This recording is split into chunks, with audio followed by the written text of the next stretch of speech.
ഇതാ ഞാൻ കോഴിൻ്റെ കാലാട്ടത്. നല്ല കോഴിൻ്റെ കാല് പറഞ്ഞാൽ നമ്മൾ കോഴിൻ്റെ കളയുന്ന കാലില്ലേ, വേസ്റ്റ്, അതാണ് സംഭവം.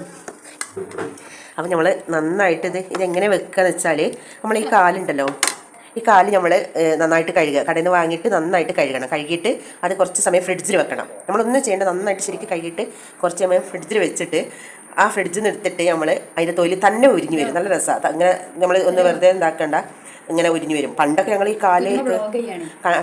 കാല് റെഡിയാക്കാന്ന് പറഞ്ഞാൽ അതെങ്ങനെ വെള്ളം തിളപ്പിച്ചിട്ട് ആ വെള്ളത്തിലിട്ടിട്ട് മുക്കിയിട്ട് ആണ് നമ്മൾ ചെയ്യല്. പക്ഷേ അത് നല്ല ചൂടുണ്ടാവും. ഇതങ്ങനെ ഒന്നും ചെയ്യേണ്ട കാര്യമില്ല. കാല് ഒന്ന് നല്ലോണം ഫ്രഷായിട്ട് കഴുകിയിട്ട് ഫ്രിഡ്ജിൽ വെച്ചിട്ട് നമുക്ക് അതൊന്ന് ലെവലാക്കി എടുക്കാം. എന്നിട്ട് അതിൻ്റെ ആ നഖങ്ങളൊക്കെ ഒന്ന് വെട്ടിക്കളഞ്ഞ് നല്ല കാണാനൊക്കെ നല്ല ഭംഗിക്കാട്ട് എന്നിട്ട് വെറുതെ കുറച്ച് ഉള്ളിയും തക്കാളിയും അതുപോലെ സവാളയും കുരുമുളക് പൊടിയും കുറച്ച് മല്ലിപ്പൊടിയും കുറച്ച് ഗരം മസാലയും കറിവേപ്പിൻ്റെയും ഇഞ്ചിയൊക്കെ ഇട്ടിട്ട് നമ്മൾ സാധാരണ വെക്കും പോലെ, പക്ഷേ മുളക് പൊടി ഇടാതിരിക്കുകയാണ് നല്ല ടേസ്റ്റ് കിട്ടുമ്പോൾ നമുക്ക് കുരുമുളക് പൊടിനെ ഉപയോഗിക്കണം കേട്ടോ.